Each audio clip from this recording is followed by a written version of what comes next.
there are three essentials to finding it easy to stop smoking. The first is to understand that there's nothing to give up.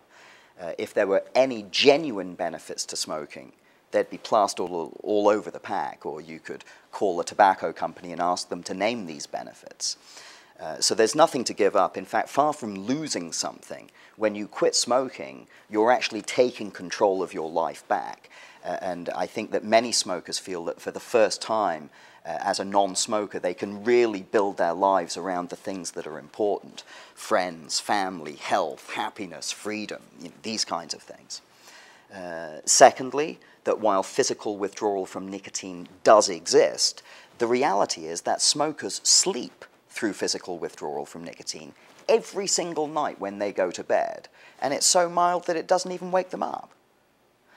The third essential to finding it easy to stop smoking is to realize that the second they put that final cigarette out, they're a non-smoker.